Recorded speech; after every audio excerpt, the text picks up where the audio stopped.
Welcome to Democracy Now!, democracynow.org, the War and Peace Report. I'm Amy Goodman. The White House says it's nearing a deal to avert a default on the national debt less than a week before the Treasury Department says it'll run out of money. As part of a deal to raise the debt ceiling, House Republicans have been insisting on large cuts to domestic programs, coupled with increases in spending on the military and at the southern U.S. border.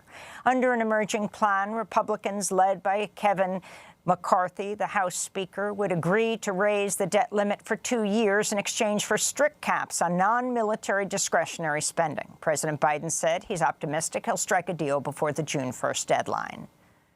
I've made clear time and again defaulting on our national debt is not an option.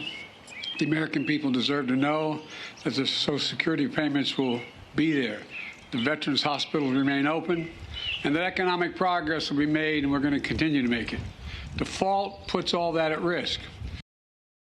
On Sunday, President Biden said he'd already proposed more than $1 trillion in cuts to federal discretionary spending, but Reuters reports the White House and House Republicans still remain about $70 billion apart. Republicans are pushing a proposal that would slash $10 billion in funding for the Internal Revenue Service to hire thousands of new agents. Meanwhile, environmentalists are warning the emerging deal would substantially weaken the National Environmental Policy Act in order to fast-track federal review of permits for new energy projects. It's a move favored by conservative Democratic Senator Joe Manchin that's previously faced a number of defeats in Congress. Friends of the Earth responded in a statement, quote, "Once again, lawmakers are expected to make the unconscionable decision to tack unpopular and environmentally harmful policies onto a must-pass bill." South Korea and the U.S. held their largest ever live-fire military exercises Thursday, in what they say is preparation for any full-scale attack from North Korea amidst mounting tensions on the Korean peninsula.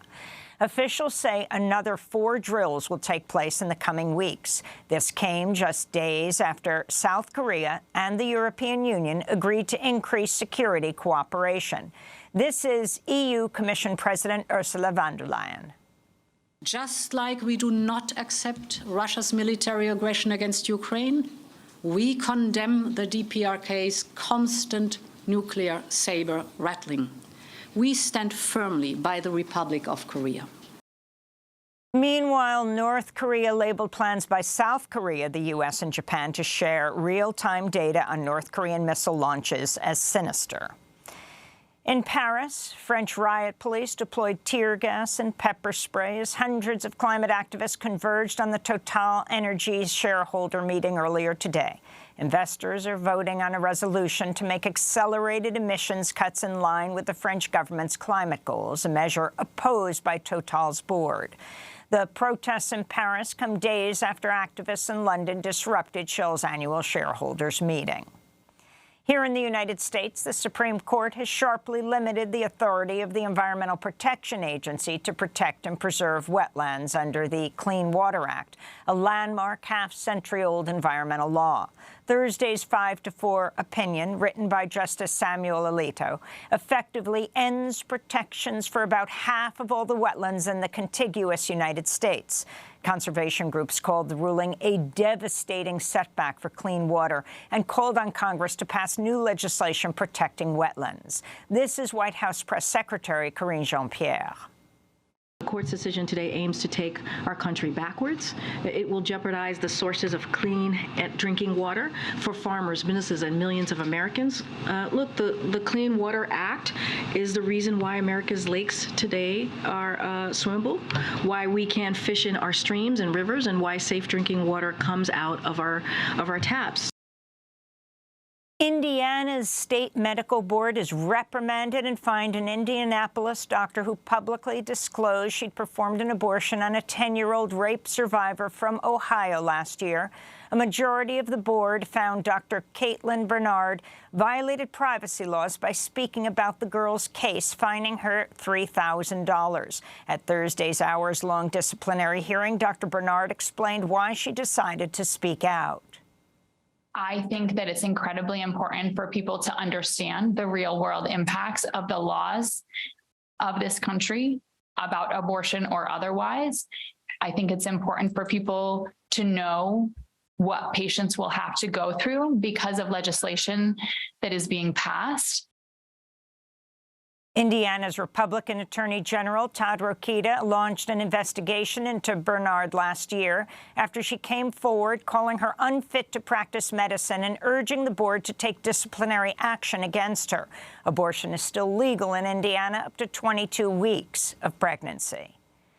The founder of the far-right Oath Keepers militia group, Stuart Rhodes, has been sentenced to 18 years in prison on charges of seditious conspiracy over his role in the deadly January 6th insurrection at the U.S. Capitol. It's the longest sentence handed down so far for anyone tied to the insurrection. One of Rhodes' associates, Kelly Meggs, received a 12-year sentence for seditious conspiracy. We'll have more on this story after headlines. In Minneapolis, community members gathered Thursday for a vigil at the intersection where George Floyd was murdered 3 years ago by police officers. A day-long festival and concert are planned for Saturday. Other cities around the country also held memorials and protests.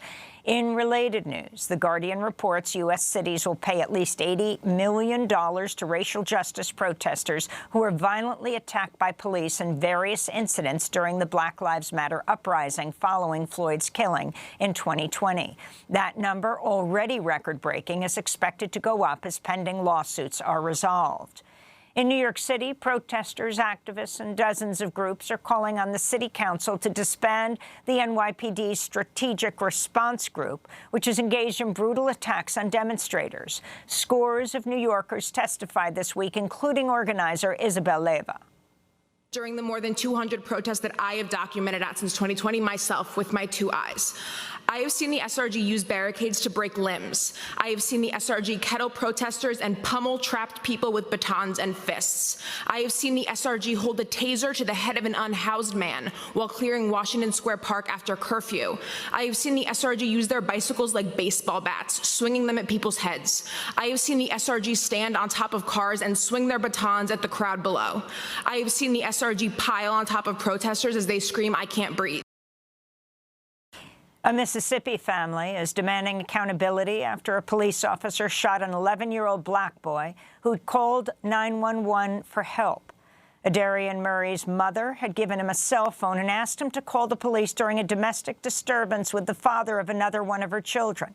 Nicola Murray described what happened when Officer Greg Capers arrived at the scene in the early hours of Saturday morning. He was like, "Come out with your hands up." At that moment is when my son came out. To come out with their hands up, but you're shooting. I don't understand. I don't want to die. That's what he was saying. While I was on the ground, I said, "You're not going to die, baby. You're not going to die. Just keep talking." Adarian Murray was released from the hospital on Wednesday after being treated for a collapsed lung, fractured ribs, and lacerated liver. Migrants, and finally, in the Mediterranean, humanitarian aid workers are continuing to search for a boat carrying hundreds of migrants that's been missing since Wednesday morning. The boat was reportedly adrift with no working engine in the middle of the sea between the northern Libyan coast and the Italian island of Sicily. This is Albert Mayordomo with the Italian humanitarian aid group Emergency NGO speaking from aboard the rescue vessel Life Support. On board, there are 500 people, including 45 women, also pregnant, and 56 children, one born on board. We tried our best to find these people, and we will look for them until tonight. Unfortunately, after 32 hours of navigation to reach the distress and 24 hours of active search, we still have not found them. However, it is unacceptable that NGOs and not coastal states defend lives in the Mediterranean Sea. We asked Malta and Italy to take on the operations responsibility, but they refused to share any information.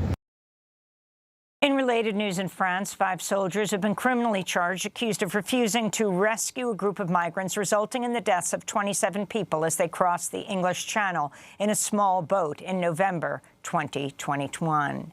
And those are some of the headlines. This is Democracy Now!, democracynow.org, the War and Peace Report. I'm Amy Goodman. We're broadcasting from Cambridge, Massachusetts.